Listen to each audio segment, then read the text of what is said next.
Welcome to ETV prime. గోవు యొక్క విశిష్టత మన పురాణాల్లో చాలా గొప్పగా చెప్పబడింది. గోవుని మాత అంటాం, తల్లితో సమానంగా మనం గోవుని పూజిస్తాం.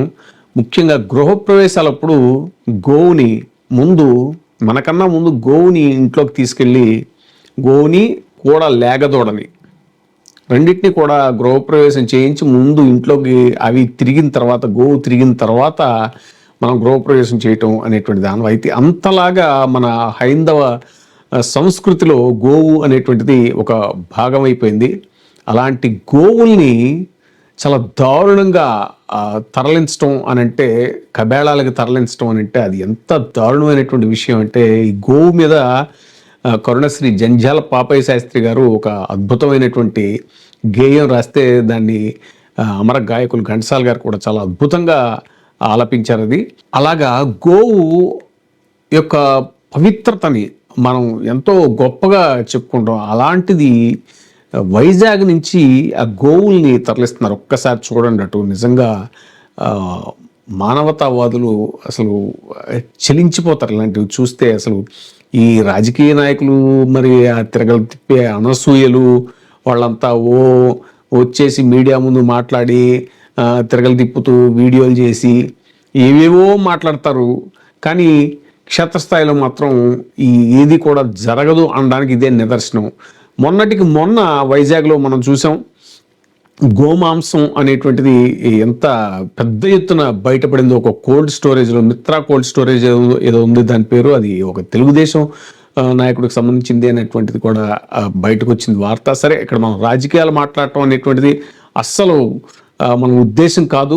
గోవుల్ని ఇలాగా అన్యాయంగా పాపం వాటికి ఒక నీళ్లు లేకుండా, ఆహారం లేకుండా, ఉల్లిపాయ బస్తాలు మాటున వాటిని తరలించడం అని అంటే, ఎక్కడో వైజాగ్ నుంచి మొన్న గోమాంసం దొరికింది కూడా దగ్గర దగ్గర 2,80,000 కేజీల గోమాంసం దొరికితే దాని మీద ఏమాత్రం స్పందించలేదు ఆంధ్రప్రదేశ్ రాష్ట్ర ప్రభుత్వం అనేటువంటిది మనం చూసాం. దాని పర్యవసానమే కావచ్చు. ఇప్పుడు మనల్ని ఎవరేం చేస్తారులే, మనకు అడ్డు అదుపు ఏముంది అని చెప్పి మళ్ళీ వైజాగ్ నుంచి ఇక్కడికి తరలిస్తుంటే అక్కడ పంతంగి అని చెక్ పోస్ట్ టోల్ గేటు అక్కడ పట్టుకున్నారు. ఎంత దారుణమైన స్థితిలో ఉన్నాయి చూడండి. అసలు కొద్దిగా అయినా మానవత్వం లేదా అని అనిపించేలా ఉంది ఆ దృశ్యం. చాలా హృదయ విదారకంగా ఉంది. పాపం లేగ దూడలు చూడండి ఎంత అమాయక చూపులు చూస్తూ వాటిని ఏదో ఒక దారుణంగా బంధించి తీసుకెళ్తున్నారంటే, లోపల కుక్కి దాన్ని వాటిని కుక్కి పైన ఉల్లిపాయ బస్తాలేసి అక్కడ ఏదో పుష్ప సినిమాలో ఆ ఎర్రచందనం దొంగల్ని పాల వ్యాన్లలో తరలించినట్టు, అలాగే రకరకాల మార్గాల్లో తరలించినట్టు ఇంత పెద్ద ఎత్తున గోవుల్ని తరలించడం అంటే మరి ఏమైపోయారు ఈ తిరగల తిప్పే అనసూయలు? ఏమైపోయారు? హైందవ ధర్మాన్ని మీదేసేసుకుని ప్రతిదాన్ని రాజకీయం చేసేసేటువంటి మరి ఆ హైందవ వాదులు ఏమైపోయారు? కనీసం సరే, వాళ్ళు సంగతి పక్కన పెడదాం. ఏ రాజమౌళి గారు ఏదో నాకు దేవుడి మీద నమ్మకం లేదు అన్నాడని చెప్పి ఆయన మీద విరుచుకుపడిపోయినటువంటి వీళ్ళంతా కూడా మరి ఏమైపోయారు ఇప్పుడు? అసలు బుజ్జి బుజ్జి ఆ లేగ దూడలు, పాపం ఉల్లి ఘాటుకి తల్లడిల్లిపోయిన ఆ లేగ దూడలు చూడండి.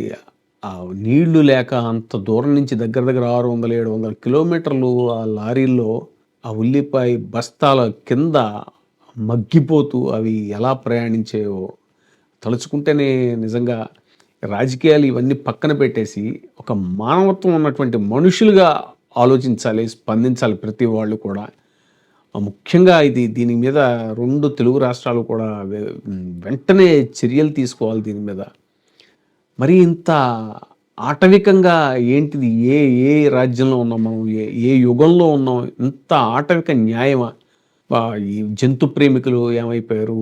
వీధిలో కుక్కల గురించి, వీధి కుక్కల గురించి సుప్రీంకోర్టు ఏదో ఇది ఇచ్చిందని చెప్పేసి, దానివల్ల మనుషులకు సేఫ్టీ లేవు వీధి కుక్కల గురించి అని చెప్పి సుప్రీంకోర్టు ఒక తీర్పునిస్తే వీధి కుక్కలు ఉండటానికి లేదు అని వాటిని తరలించమంటే వాటికి విపరీతంగా స్పందించేసి ఒక ఉద్యమంలాగా, సోషల్ మీడియా ఉద్యమంలాగా చేసినటువంటి మరి ఆ జంతు ప్రేమికులంతా ఏమైపోయారు? అవి చూడండి పాపం.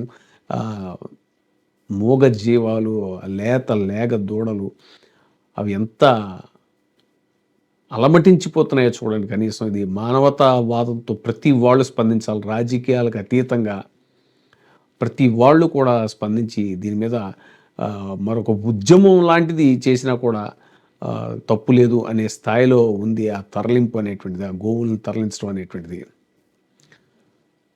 చాలా హృదయ విదారకంగా ఉంది.